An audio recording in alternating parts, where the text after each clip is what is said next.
I'm back, man. It's what they've been waiting for. You know what I mean? Skills. What?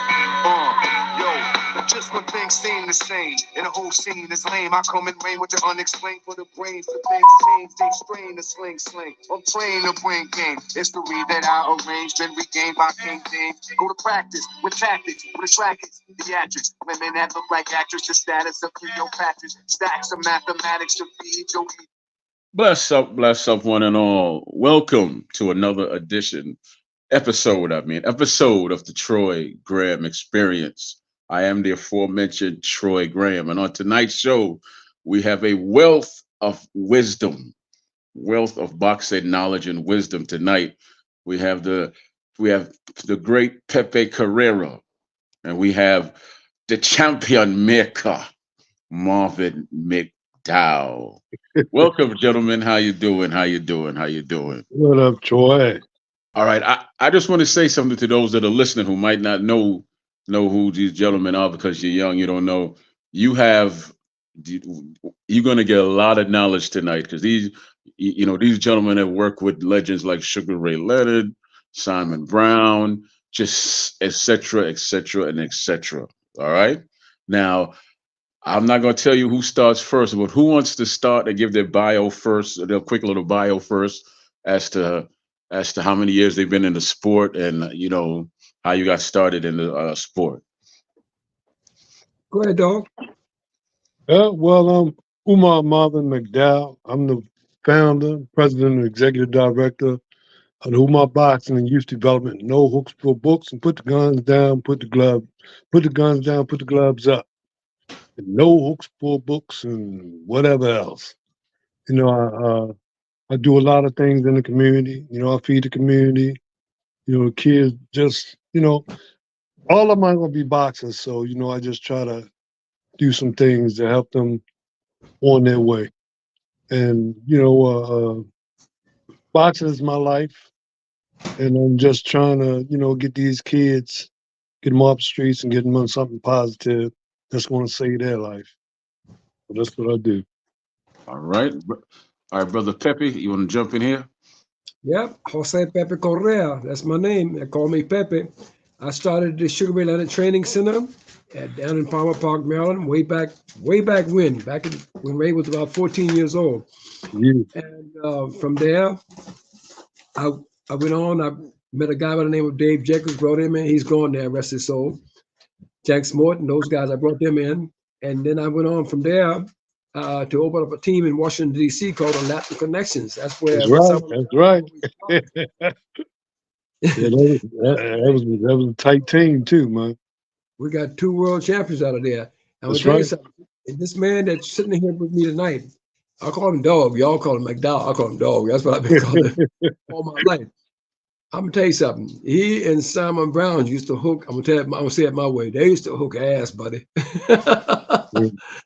They used to go for it, dog. I can remember seeing you and Simon getting down, boy. Yeah. Dog, you wasn't nothing but the truth. You wasn't nothing but the truth, man. You were nice with your hands, son. Yeah.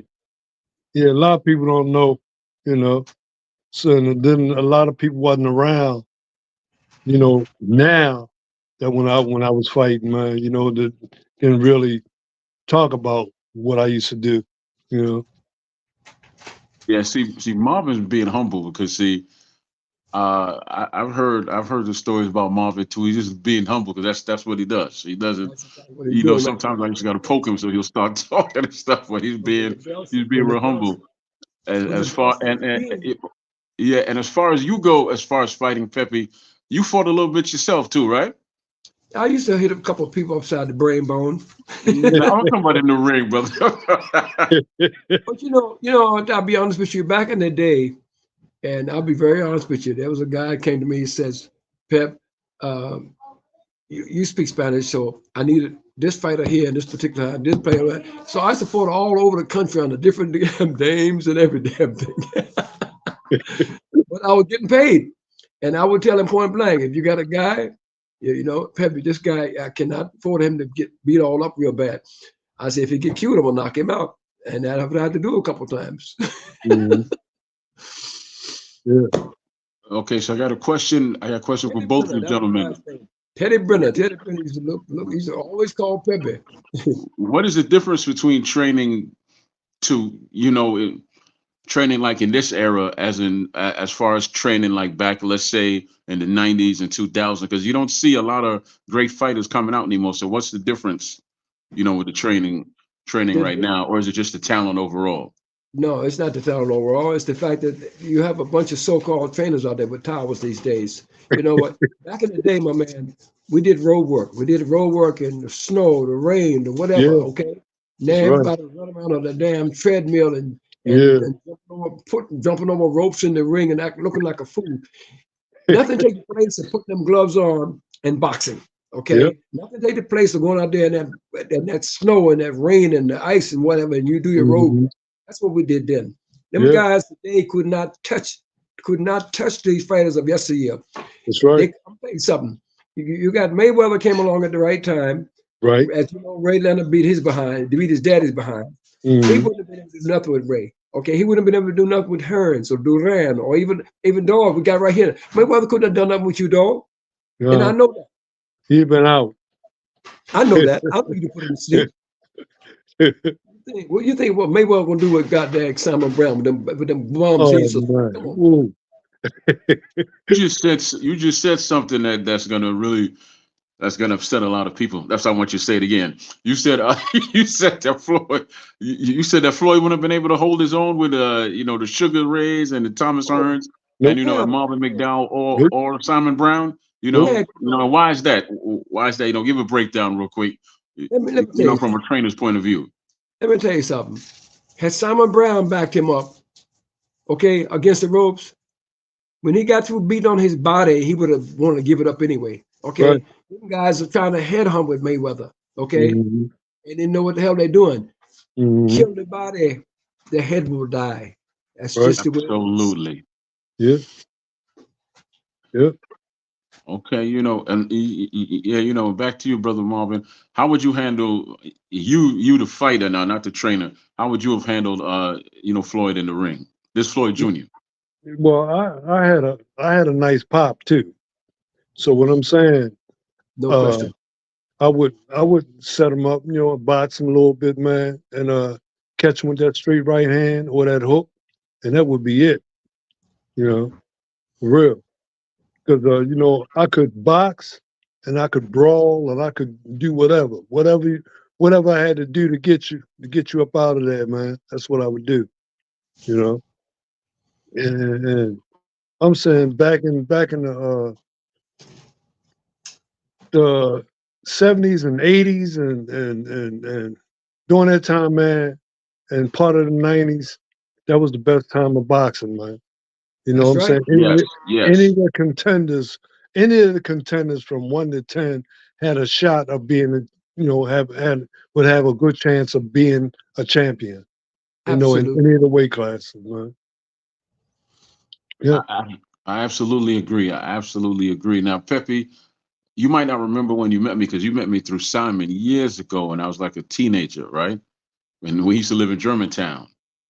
Simon used to live in Germantown, and that's when I believe I met you then. But what did you see in Simon Brown and Maurice Blocker to actually let you know that these two are going to be something? Simon Brown was a guy who stayed in the gym. He was a gym rat. Okay. And if you tell him to do something, well, my thing was this. I used to take him to my house and sit him down, and I'd pull up tapes of Sugar Ray Robinson. I pull up tapes of guys like that. I used to make him watch Joe Frazier and all them guys, okay? And that's what made those guys so good because they would come in the gym the next day and they would emulate those guys. Ray Leonard, I kept Ray Leonard, and I had 8mm things where Ray would watch. And he'd come in the gym and do the same thing he see Ray Robinson do. Yeah. I taught them off of Ray Robinson tapes, those kind of guys that could really fight. I didn't mess around that garbage that didn't know what they were doing. Yeah. Yeah. And he had a team and a half, man. Yeah. I'm serious. He had a great team.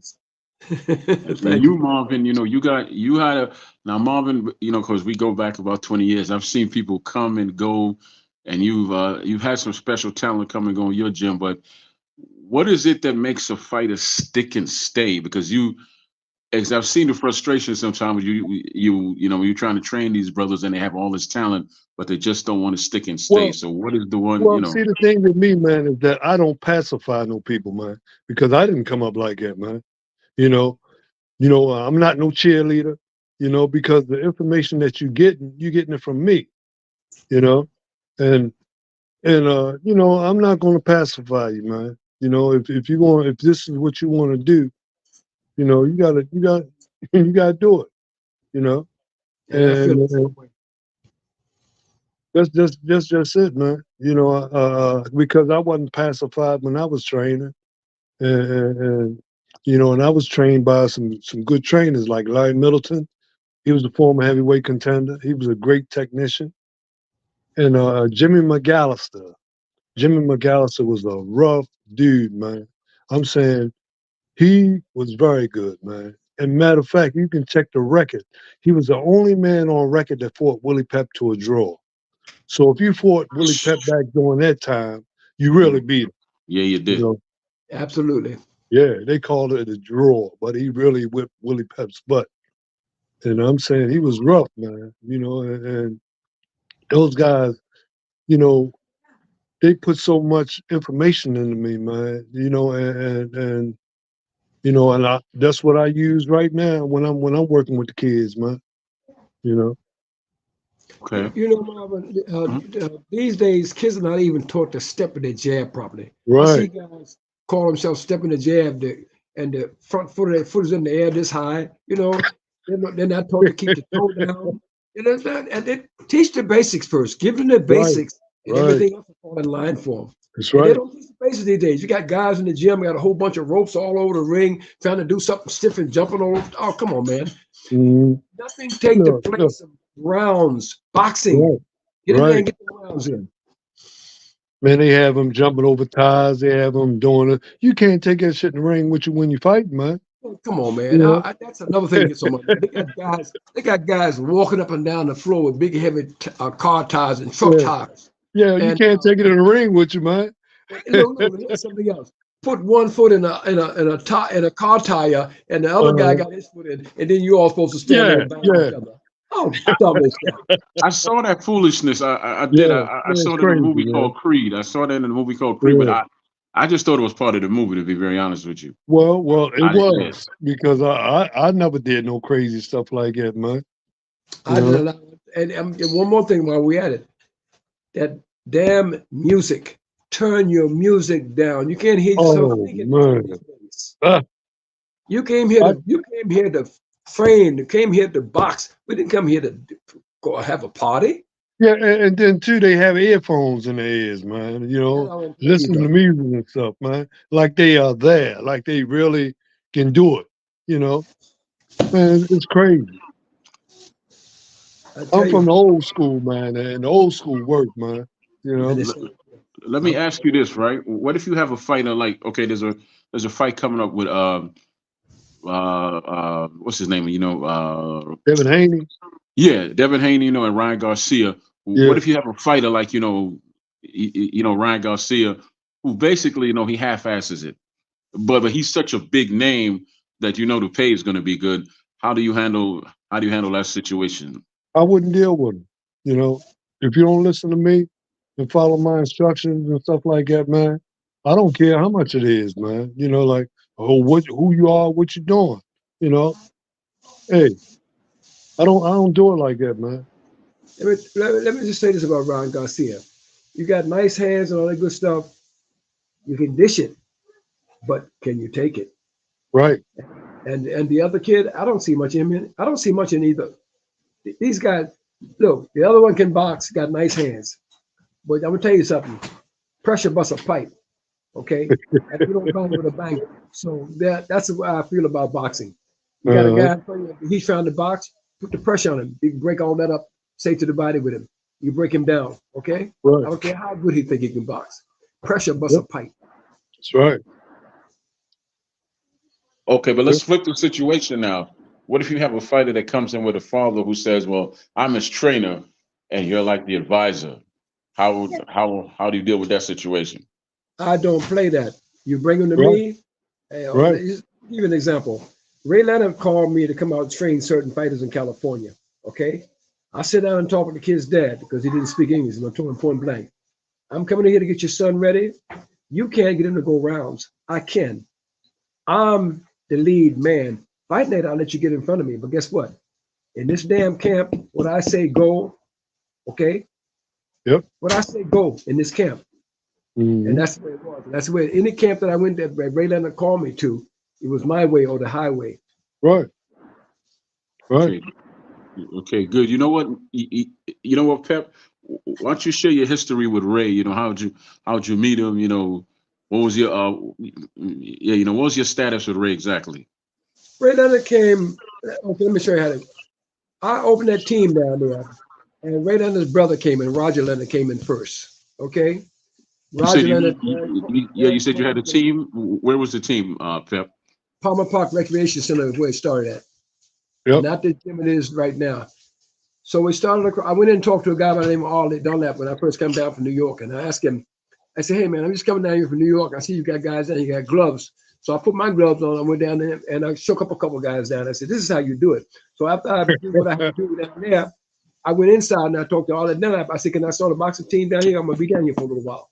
He said, "Yes," and that's how the whole team started. Now, Ray Leonard comes to the gym after I started about a week or two after I started the gym. He came to the gym. He said, "Mister, can I box down here?" And I said, "Yeah, yeah, kid, yeah, no problem. Go home, get a note from your mother." I had no idea that he lived right down the street.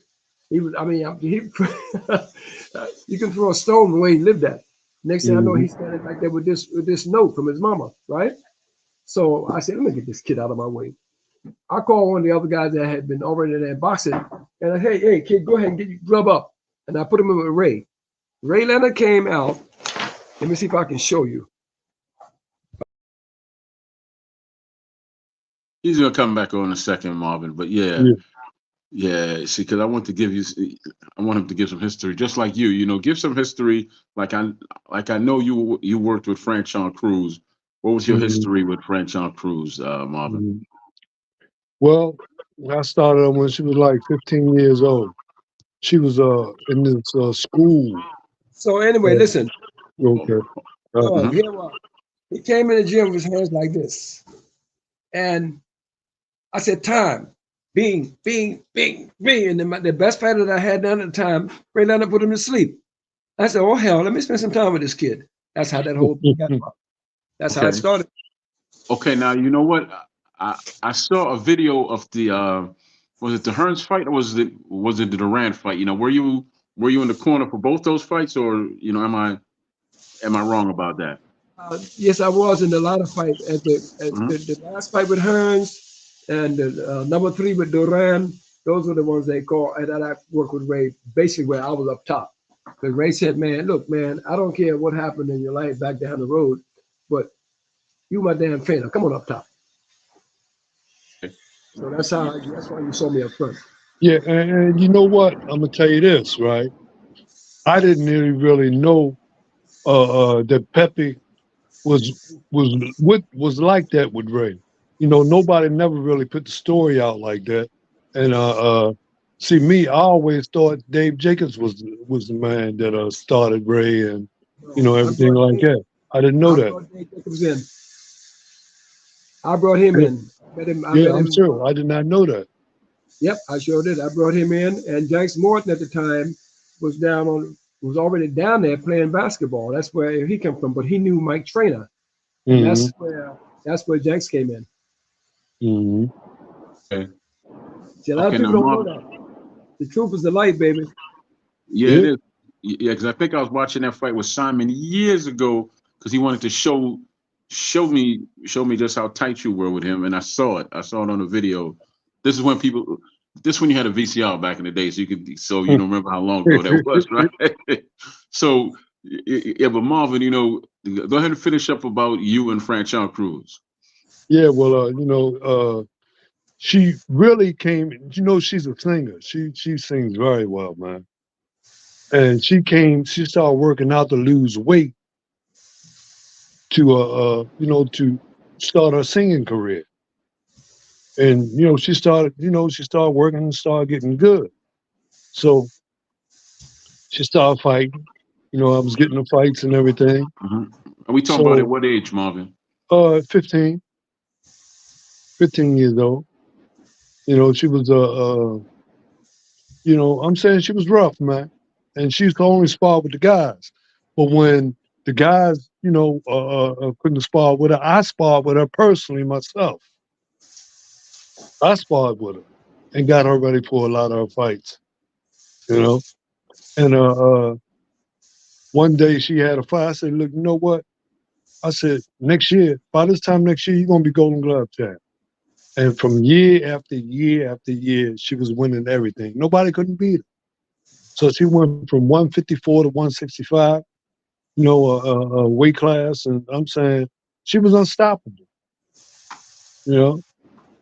No, none of them girls couldn't beat her. Every time we went to the Nationals, National Golden Glove, National Female Golden Glove, USA Boxing Championship out in Colorado Springs, everything, man. She was beating everybody up, but nobody beat her. Wow. That's because she ran into Shields. Yeah, that was the only time she lost. It was when she fought Clarissa Shields. Okay, and back to you, brother Pepe. Who was that one fighter that you would say that you had that could have been something special, but he kind of just, he slipped through your fingers, because of decisions he made in life.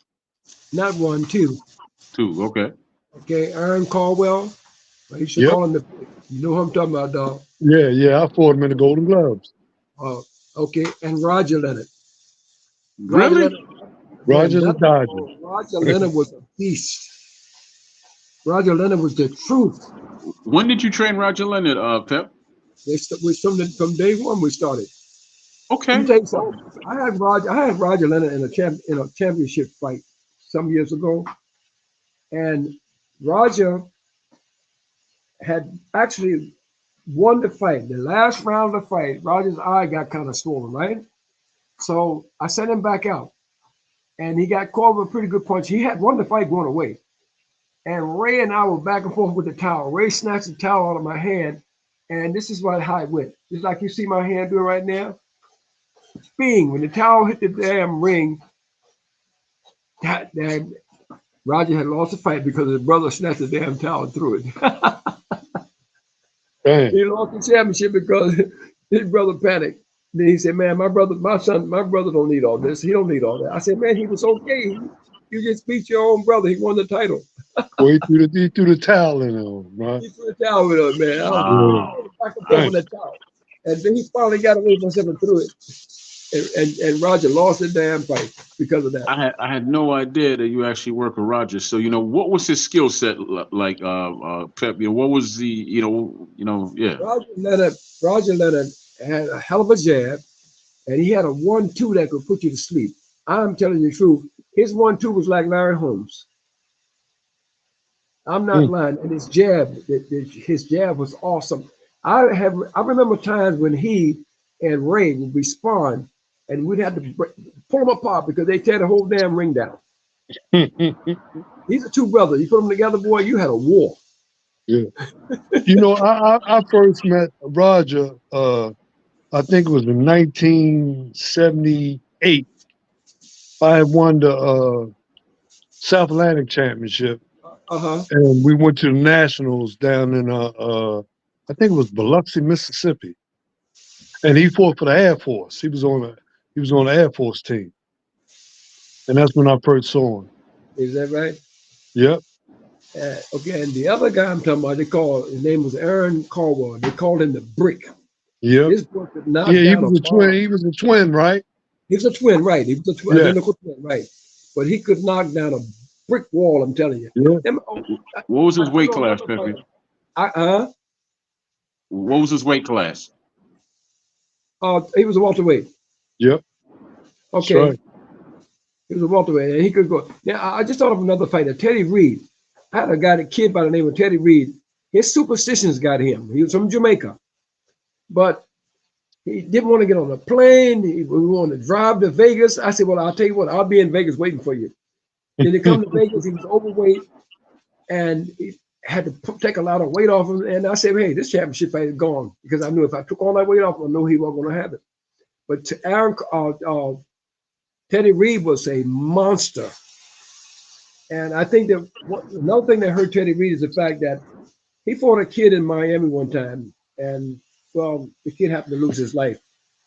And Teddy was never the same after that, I don't think. Yeah, I think that scarred him because stuff you're talking about, about him flying. How did he come to America unless he flew here? Because I'm Jamaican. I didn't come here by boat, so I flew. So yeah, superstitious as hell, man. Yeah. And he scared to death. They're gonna blow the planes up, and I said, man, I'm going to Vegas. I said, all right, I'm going to fight. All right, let's talk some current affairs now, man, because some stuff going on in boxing. What happened to the heavyweights right here in the good US of A? Where are the damn heavyweights? Where are they? Where are they? They're in somebody's gym somewhere, or they married and run up and down the street with a bunch of females. Because I tell you something, them boys overseas, when you say get ready for a fight, they get ready. Okay. Yeah. And okay, you take Deontay Wilder for example. In my opinion, as far as can he punch? Yes, but was he taught to punch properly? No. Nope. If he was taught to punch properly, he would be almost like a goddamn Gladiator Holmes. Right. Punches come down the pike straight, but his punches, everything is a loop. You know what I mean? Yeah, he could punch like a mule, but he looped everything. Yep. And you take that big old boy that he fought, took him to school. Why? Pressure muscle pipe. Right. Now, I disagree with you because he was taught by Breland, but Breland said he didn't listen. No, he wasn't started by Breland. Yeah, he wasn't. He wasn't started by Breland, and Breland Breland had a nice jab, so Breland worked on his jab, and I heard that the dude don't listen. He want to do what he want to do. So it's hard to train somebody that has their own ideas of how to do things because they won't listen to you and follow your instructions. Yeah, and I heard that he's that type of guy. Yeah, I heard the same thing. Okay. Now, let's just say it was either one of you gentlemen. You leave or you stay in that situation. How do you work with someone who just damn well won't listen? I don't. Okay. Now you know my answer? Yes, sir. I go to him point blank. I said, listen, this is what I want you to do. If you can't do it, I'm on the plane. Even when I trained Hector Camacho, when he got arrogant, I found a way out of there. Bye. See you later. How you gonna get paid? I said, well, I got lawyers.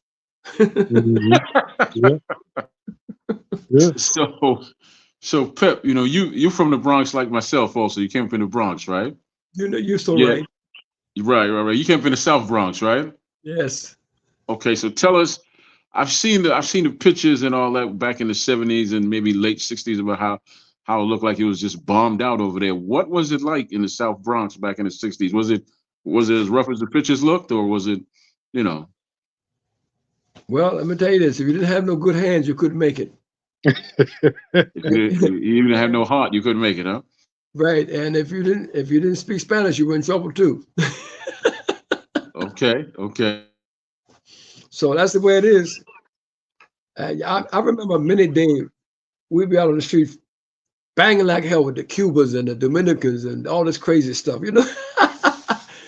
Oh, but it was some good times coming up though. It was good times. Right. And where was this? Where was this in the South Bronx? Let me tell you how bad it was. I'm sitting in a restaurant there one time. A guy walked in and the guy sitting right next to him said, bam! He fell over on me. I just pushed him off and didn't even look around. That's how bad it was. He sat him dead right beside me. Woo! When he fell over me, I just kind of pushed him off. I didn't look at the gunman. I just kept looking straight ahead. Yeah. That sounds like New York for you. You got to have a thick skin. Right. That's what Definitely happened. have to have a thick skin. Now, Marvin, you came up on the time with Murphy Holmes and when stuff was crazy in Baltimore. Yeah. Which is similar to Pep. Yeah. Now, Murphy Holmes. people have seen shows like The Wire and The Corner, but Tell Uh-huh. the truth. Tell us about that. Was it close or was it just was it just for TV? Nah, that's the way it was, but it just names were changed. Yeah, that was real, because back in the day, uh we had a gym down in Murphy Homes in the 851 building, and they had turned the laundry room into a boxing gym. And Larry Middleton was the trainer. And he also had another gym called Operation Champ. That's where I was. And that was on North Avenue in North in Utah, you know, back in the back in the early to mid '70s, you know. But that Murphy Homes, man, I remember one time my father drove me down there to train, and I had to run in and get my bag and come out, man. When I came out, we we uh we riding up Fremont, and we stopped at a red light. All of a sudden, man, these cops got out with their guns, man, and you know, was telling us, put your hands up, this and that, and I'm saying, my father got so upset, man. He said, man, what's your badge number? This and that. I said, man, we just coming from the gym down there. But they thought we were drug dealers because when we came out there and got in the car. That's horrible. Yeah. It was terrible. Yeah, to tell you the truth, I never stepped in a Murphy Homes. I had no business there. Yeah, That's, and that's they how had I carried it. look, Yeah. they had this thing where they would drop one of the manhole covers. They'd drop it from off it and kill people, man. Wow. Yeah, they would do all that kind Drop of it from the crazy stuff. projects, like up on Yeah, up on high. that's right. Yep, they'd drop it damn. Yeah, yeah. Plenty of people got killed like that and got hurt like that, man. I forgot what they call. They called it something. And then Lexington Terrace was terrible too, but it produced some good people out there, though, man. You I know. can tell you this much. I saved my own life one time in Baltimore. We happened to over there, I was training Ray Leonard for a fight, and I happened to go into this club. I can't think of the name of it right now. And some guys got to beefing because the girl was talking to myself, Mhm. and I popped him on the chin.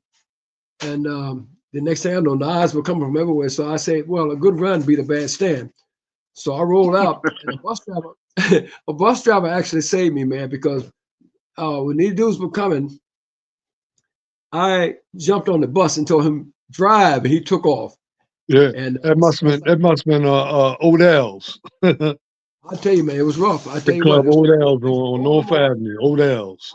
That I was wouldn't that want was to raise my puppy in Baltimore. it. I tell Baltimore, you, and you know what the Bronx? Baltimore and the Bronx were some dangerous places. yeah, Yeah. definitely that, man. Because I live both places. But Pep, I want to take it back. You spoke that you work with Ray with Duran and Hearns. Give us some insight of how good Hearns was, man. And when you saw him, the whole 6'1" frame and everything, the long arms. What did you say to Ray about fighting him? As I said to Ray, you can't stand tall with this guy. And the key to this thing is cut that body. If you Yeah. beat the body, the head gonna die. I don't care what's gonna happen. I said, now, once you get that body going, then you can take him out of there. Yeah, and he followed your instructions too, and he got him. And he listened. He could hear him in the corner. I said, get that body, Yeah, get that body, yeah, get that. yeah. How did he get past his jab, Pep? Uh, How did Ray get past Tommy's jab? you get a guy in the gym and you work on slipping jabs. Yeah. That's Yep. how you get past the jab. You don't go in the gym and work on it. You don't. It doesn't work for you. That's what's Right. happening. Guys are taking fighters in gyms and they don't work on one of the other guy that they're And fighting. they wait to the day of the fight to try to train them. Like that don't work, man. They tell them something that they didn't practice. Like automatically they're gonna get it. I actually asked that question for a reason because, yeah, I watched a champion fight the other day, Teofimo Lopez, right? Yeah. And he was fighting a guy that was a mover. And this dude is a world champion now in two different weight classes, but he had no idea how to cut off the damn ring.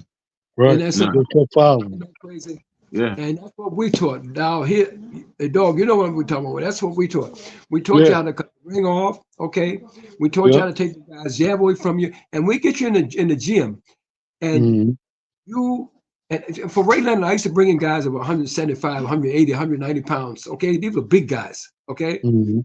And Ray's job was to make them miss the punches, okay, and stay to their body. Make them miss the punches, stay to their body. Now, I would tell Ray one thing: if you get a guy hurt with that left hook I'm working on, you apologize to him and then go right back and knock him out. Ray would say, "Hey, you okay?" They say, "Yeah, I'm okay." Bam, party over. Mhm. Yeah. Yeah, And Ray was one of the greatest finishers, man. I'm He was saying a if killer. Ray hurt you, if he hurt you, you was gone, man. it's always been like that through his whole career. If he gets you in Yeah. trouble, he gets you the hell out of there. Yeah. Yeah. Now, Pep, you were involved in one of the greatest fights I ever saw back was it 88, 89, I think, Tyrone Trice and Simon Brown in Berkshire, France. Do you remember that fight? Boy, you even called a word right. You even said the name of the place right. And you know what that was about?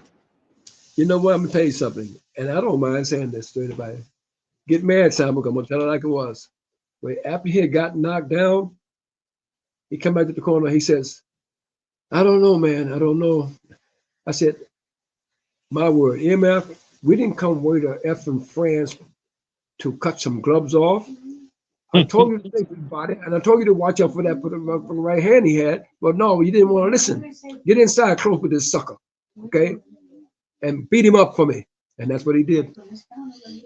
Yeah, But because I remember the key that made us good for that fight was I had guys in camp, and Simon had nothing choice but to do but slip punches.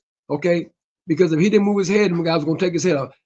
We boxed for a whole bunch of people and made him move that head, and that's what saved Simon. How to ride with a punch. When Tyrone Trice would throw a right hand, sometimes Simon would just ride it, come off the top of his chin, nothing happened. Okay, if you don't teach it in the gym, you don't get in the fight. Yeah, Yeah. because you That's know right. what? I saw that fight from start to finish, and the switch came on when Simon dropped him. What was it, like a left uppercut, Pep? It was a it was Simon, the uppercut. first knockdown, and It was uppercut, right? yeah, and Trice's legs turned into spaghetti. And And then for he even said McDowell, it that he's never been hit that hard ever, right? that's right. That's And right. And after that, Simon's confidence rose to a whole nother level. absolutely. And that's when he stayed to that body. Yeah. Remember, I don't know who's listening to this conversation right now, but the body is the key to any fight. And another thing is, I don't care how good a guy's jab is, he jab back at his behind. Right. He jab back at him. I don't care how long Right. his reach is. Yep. Yeah, that's funny you say that because they always tell you not to hook with a hooker. So I just assumed you're not supposed to jab with a jab, but you say jab with a Oh, jab. No, yeah, no, because no. yours can get there first. Hey, he shoots one jab. The number one key is to try to beat it back with the right hand over top. If Right. not, when you go after him, jab till you get there. You got these Yep. guys these days, boom, and they stop. Boom, Mhm. and they stop. No. I teach my guys, you jab to if it takes you 5 jabs to get there, you jab, Right. you get there, and then you drop that bomb. And see, I like the double jab because a lot of times the first jab missed, but the second jab always touch. And remember this. It's very important that fighters understand this. You make him blink. That's why you put that jab out in front of his eyes. You Yep. make Make him him blink. blink. You never see the right Okay, hand. okay. That's why Mhm. the double jab is so important. Yep. Make Make him him blink blink. so he can't see what's coming next, right? Right. That's right.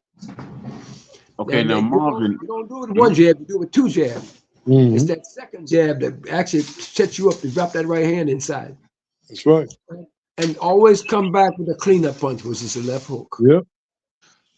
Okay, before I come to you, Marvin, that's what I want to talk to you about, Pep.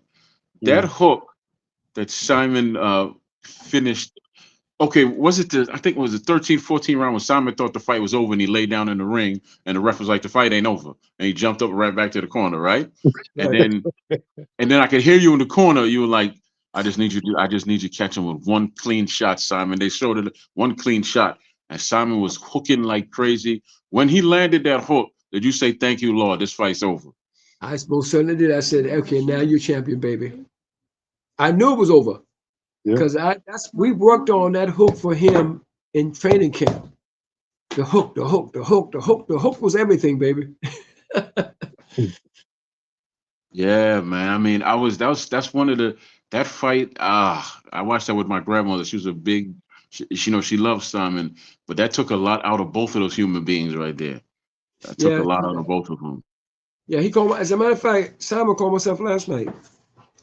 Okay, He said, "Man, okay, how's your wife doing? Hey, say hello to your wife. Tell her I said hello." He called last night. okay. Yeah, I gotta get his number from you. But Marvin, Hmm. you now, right? What is the Hmm. very first thing that you train the fighters on? I already know, but what is the very first thing that you train them on? Well, I train. First of all, they gotta get in shape so that they can go through the training. You know, so I do the warm up, but the first punch that I teach them is the jab because that controls everything. You don't have a jab, man, you ain't got nothing. Okay. And see, a That, lot and I of know people, you're a big stickler when it comes to balance. yeah, Yeah, Yeah, a lot of yeah. people don't know. Even though Joe Frazier's an inside fighter, when he got inside, Joe jabbed to get what he was supposed to get. A lot that's of right. people don't. He even used his jab. I Yep, actually noticed that. You know that he did the little quick jab, but and then he was yep, there. yep, That's right. He yeah, closed space pretty damn fast. Joe could yep. close space Uh-huh. really fast. People. And that jab will get you off balance sometimes too. Right. And that's when they can, work some combinations off that jab. Hmm. Now, as far as today's fighters, what do you see that's just lost? What's that skill or those skills? Period. It's not. It don't have to be one thing. What is lost on today's fighters? What I'm Because saying, you can tell a difference between old school, somebody being trained by old school and somebody trained by some microwave trainer, you know. So the skill level is so much different, man. And you notice that when you have a fight, you always see an older guy in the corner. In most of these fights, when you have a champion, you always have an older guy in his corner. You can peep that out. You know, you can peep it, man. You always see an older guy in his corner, the Yeah. ones that's Also, on top. yeah, but also now, these guys today they don't use angles. They don't know how to cut the ring off. It's Right. all about position. It's all about angles. You Yep. don't stand right in front of nobody. You got to know how to turn a guy. Right. Turn that sucker. Turn him like a clock, boy. Go Yep. clockwise. Okay. He has to adjust to you if you turn him. Right.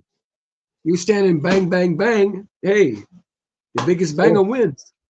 And yeah, and when you turn them, he can't get the balance to make contact. So Absolutely they, right. yeah. okay, now what do you see that fighters do a lot today of that they there's one mistake they okay take Boots Ennis, the guy from out of Philly, right?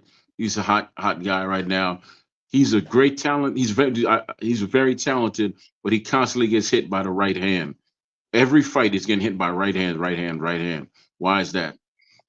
See, a lot of times you get caught in the change because he fight on both sides. He fight right hand and left hand. And a lot of times when he get caught when he's switching styles. You gotta Yeah, watch him, and you notice that right when the switch, sometimes he yeah. get he get caught real good. As I said before, if he's taught to ride a right hand, you got to worry about that. These guys are not taught to ride right hands. Okay, get somebody in camp that's going to do nothing. That's his job. You pay him to nail this guy with the right hand.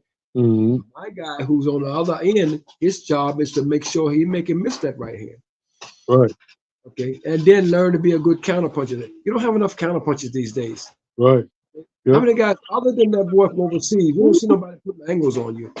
I can't think of the kids right now, but he he had about a 500 amateur fights. He wins the white boy. Lomachenko, you talking Lomachenko, about? Lomachenko. Lomachenko. He wins Yeah. because angles. He'll put Yep. them angles there on you. Yep. He can be right in your face and disappear. You looking for him, and here that punch is coming. He give you something and take it. He give you something and take it from you. That's what he do. Mhm. Yep. Okay, yeah. Also, right, I'm looking at a video today of the 88 team that went to the Olympics, right? I think to me personally, that was the greatest team I ever saw. But yeah, what's your opinion on that though?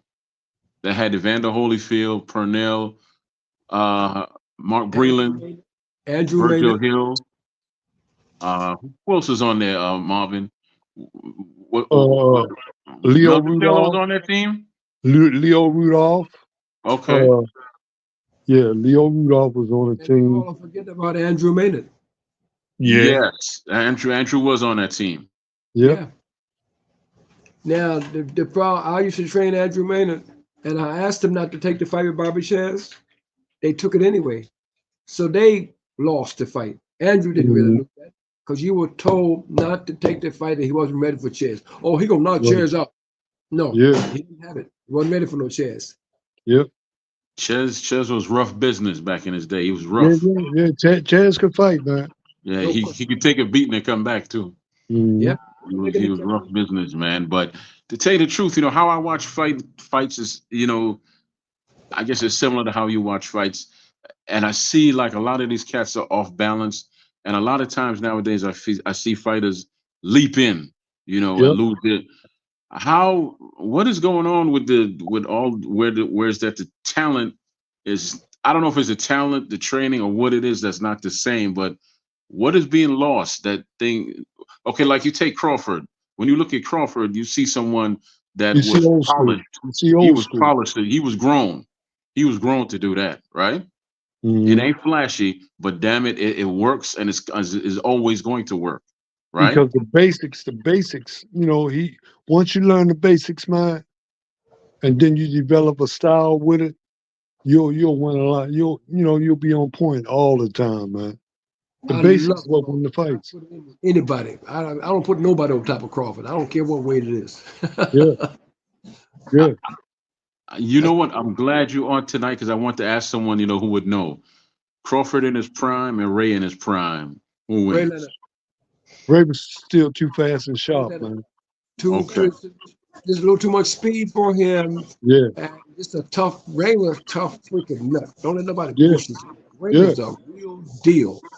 Okay. yeah. Yeah. Yeah. And I saw this question online the other day, Pep. You should like this. Tito Trinidad versus Simon Brown. I picked Simon. I got to go with Simon on that one. Yeah, You know why? You know why? His With, Tri- chin. with him, all I would have worked on was just taking the left hook away from him.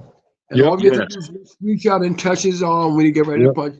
A lot of guys don't realize that you can take a left hook. That's what yeah, Bernard did, and that's what I would have had Simon do: take his hook away from him. yeah. Now, could he have dealt with Simon's hook? Hell no. And see, he was very robotic too, man. He wasn't smooth with his punches. He was No, sort of robotic.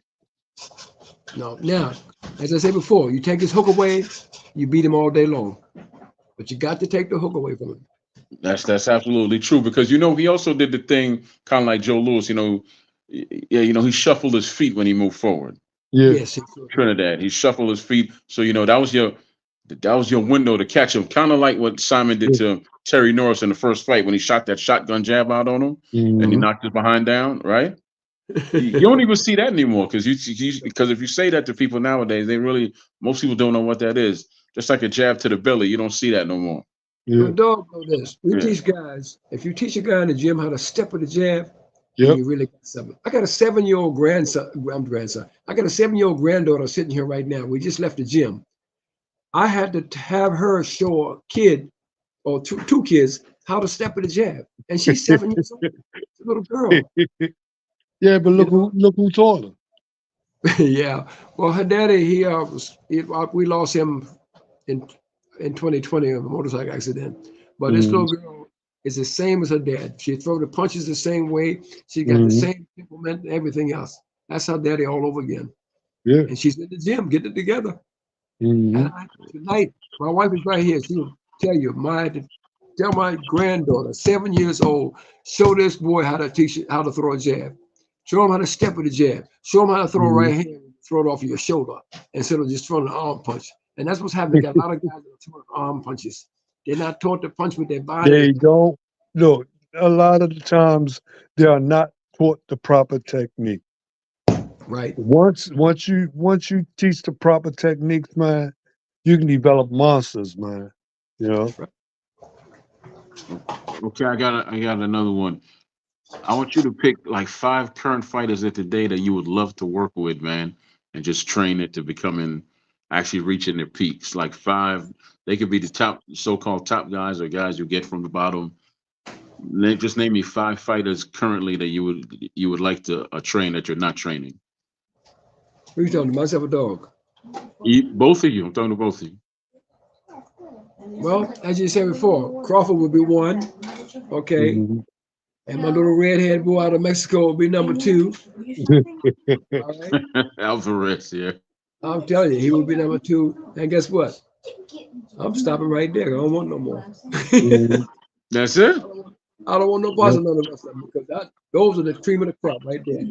Okay, Yeah. no, but what about Shields? What about Shields, the female fighter? Who? Clarissa. Yeah, Carissa Who? Shields. Oh no, man, we're not talking about the female. God, I mean, she's okay long as she stay with them females. But you still can't put her in no group in no category. No man. Come on, man. Yeah. Okay, I'm glad you said that because she's trying to fight Keith Booth. No. Keep Thurman. Thurman. Yeah. She She's don't trying to want fight to win. Keith She don't Thurman. really want him, man. No, she don't. She But I'm just saying making that. noise, man. Come on, she don't have no business in the ring with that boy. Mm, You well, she say is. I'm Uh, telling uh, you, I'm telling you, if Keith stepped to her like he's supposed to, he'll get out of there. He would. Okay, let me tell You you what the know, fools are saying online. Well, Pep, she is taller than him, and she's man, that undefeated, don't mean Pep, a and damn thing. Don't yeah, mean nothing. Height Don't don't mean mean nothing. I know that, brother. Down the line was taller than Ray. Okay. Yeah. Okay. And Just go. heavier. An example. Down the line was Pep, taller than Ray. Down Pep. the line supposed to have this brick right hand. Okay, so he might have dropped him with it. Big deal. But it Big deal. didn't keep him down. I got a question I want to ask you or Ray for the longest times. How did you? That was one of the biggest hustles in all of boxing because how do you fight for 2 weight class championships in one night, in one fight? Well, you be 168 and smart. 175. Well, let me say this to you. You be smart and you do like we did. In order to get Ray to weigh a little bit heavier, we had to do a little trick. I ain't gonna say what it was right now. It was To weight make in the shoes. Okay, so Ray didn't weigh almost nothing coming into that fight, but a lot of people didn't know how he made the weight. Mhm. Got on All right, scale with his clothes on. you put something around you, an individual waistline, they'll make the weight. Mhm. Yep. Yeah, because that was like the biggest hustle. That's actually never ever gonna be done again. He fought for 2 weight class belts in one fight. Because in all reality, it was Tommy that got to the 5 different classes first. But they Right. gave it to Ray because he fought for 168-pound and 175-pound all in one fight, Yeah. right? But Right. really, yeah, but yeah. Let And me then tell you that, something. uh-huh. In your lifetime, you'll never see another Ray Leonard, Nope. No, another Tommy Hearns, Nope. okay? Duran, you won't see that. Right. And it was a lot of guys that came along that weren't even champions that were hell of a fighters, man. Yeah. That They should have just been didn't world get the shot. champions. Huh? I said they just didn't get the shot. yeah, Thank they didn't get their shot. Tell us about Duran, man. What did you do to prepare for him? Because according to Ray, he hit like Ray felt like he was being hit by 2 people. That's how hard Duran hit. He could punch, but let me tell you, Duran he's Hispanic. If you mess with this and confuse him, he's not the same fighter. So that's Yeah, what happened. that's what happened in the second fight, right? Right. Just confuse him. Just trick Mhm. him. You know what I mean? Everybody Now, is talking it about he said, Machismo that got the best of him? no mas, no mas. Yeah, no mas. All right. Yeah. Confused. Yeah. Right. Because in the first fight, Ray fought, I think, on Pride, because he hurt Ray, and after that, I think he just fought him in the phone booth, What trying I'm to saying, prove that he could. after that, Huh? when he come again, he come to get Pepe to get him ready. Yeah. Yeah, Yeah. yeah, and also Pep. Before I go back to Marvin over here, you had one of the most toughest fights as far as your emotion goes when your two top students actually fought each other, Maurice and Simon. And I would not, and I said I was not, and I did not work a corner with either one of them. And going into the fight, I knew actually who would win the fight because I knew who would get greedy. Had Maurice stayed calm and collective, he could have won the fight. But I knew he would Mhm. get greedy, and that's what he did, and that's how he got caught. Yeah. And that and the fact that Simon was holding back, because Simon turned up after the fifth round, but he was holding back.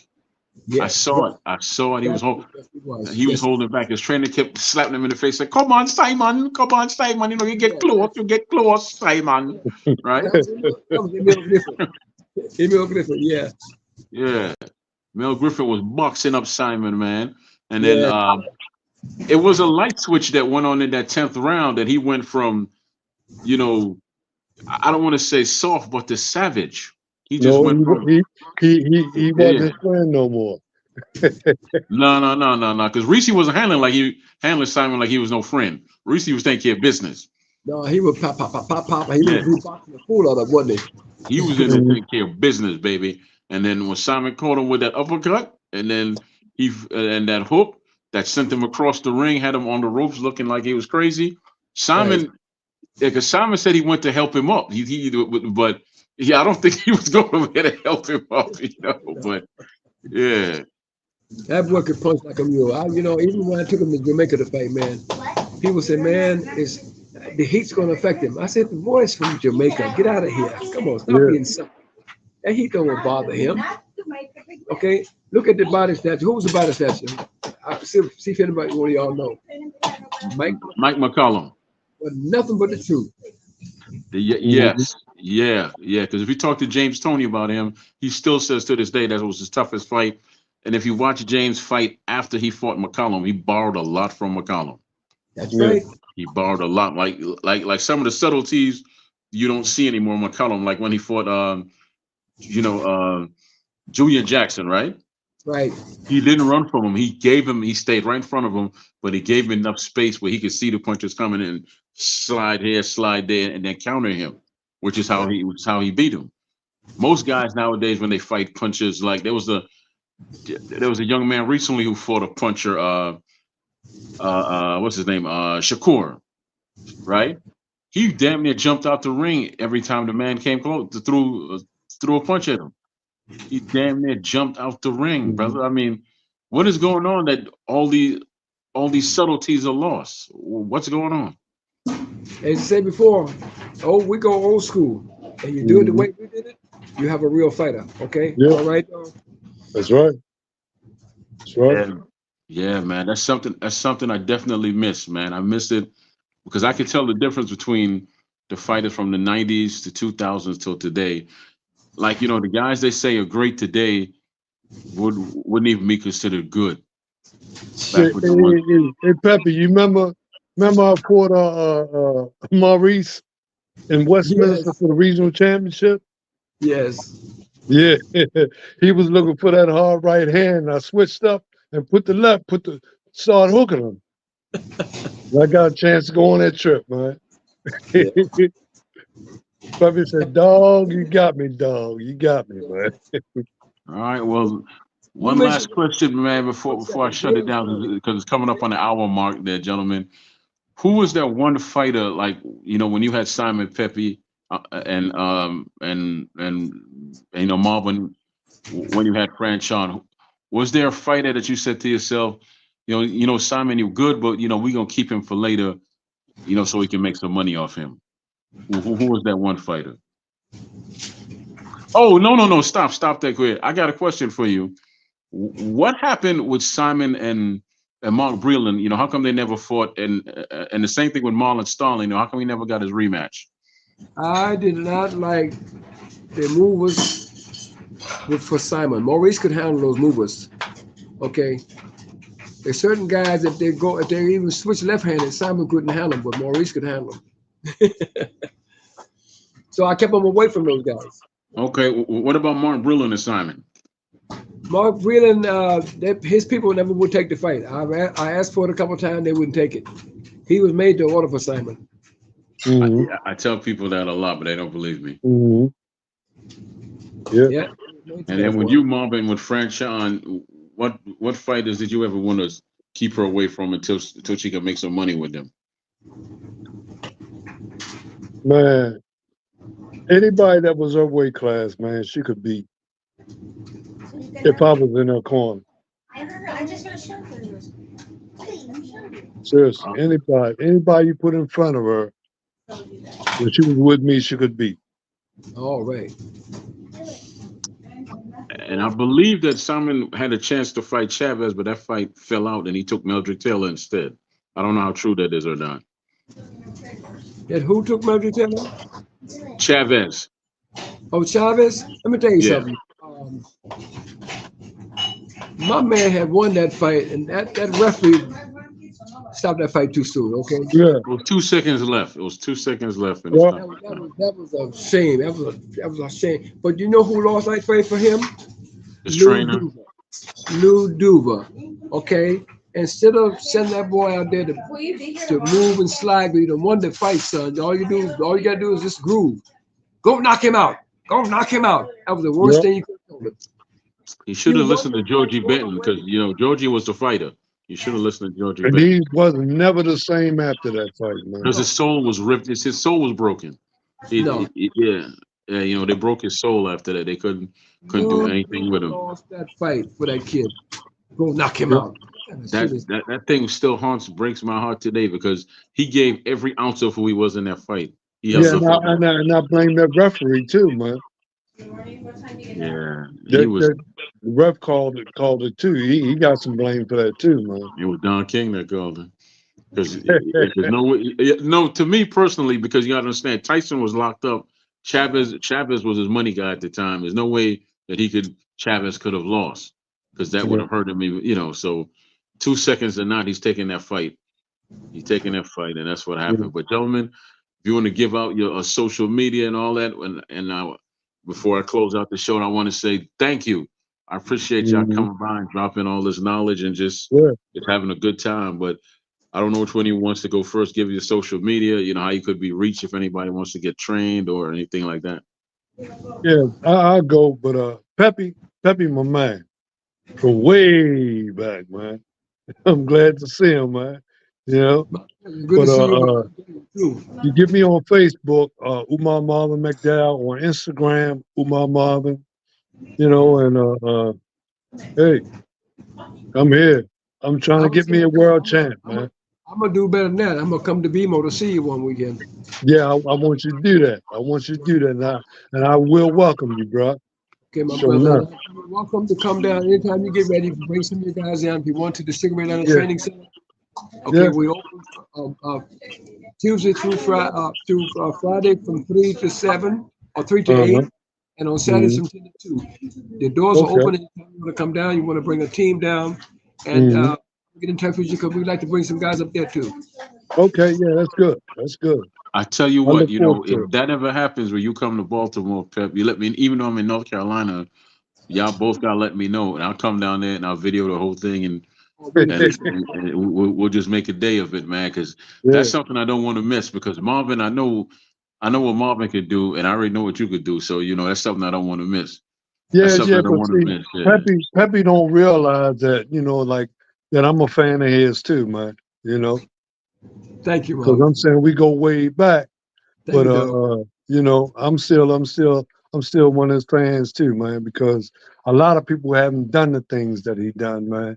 I'm saying that's right here in Maryland, Thank you, baby. I appreciate that. That's a hell of a compliment. Thank you so much, y'all. I agree with Marvin, Pep. You've done a lot. When I say your name to people, they light up. It could be Chop. I'm talking to Kevin Kelly or whoever it is.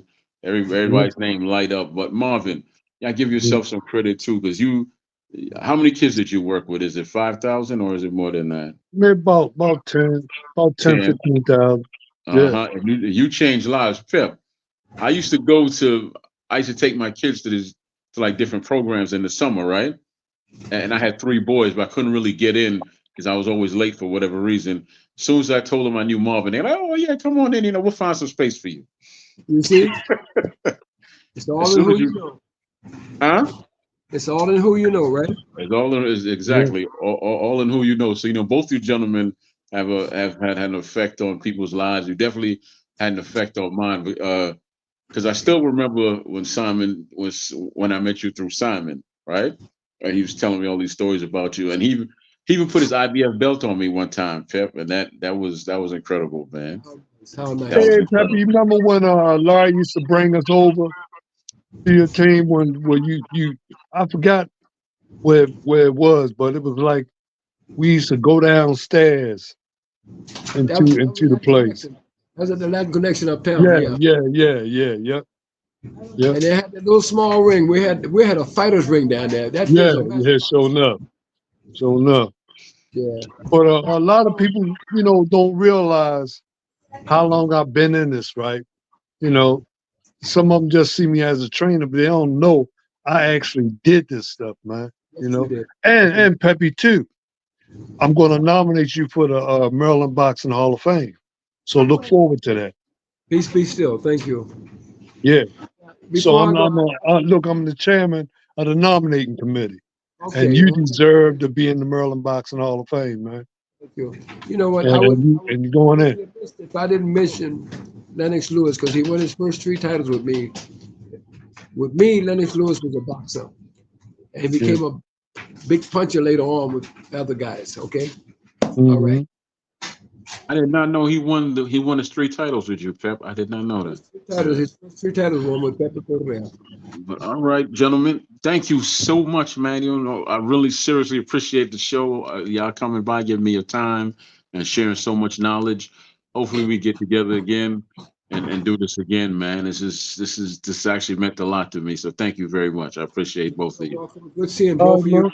All Let's get right, together. all All right, right. all right. Thank y'all both. Good Okay. night to you. All All right, right. you, All right, you have Pat. a good night as well.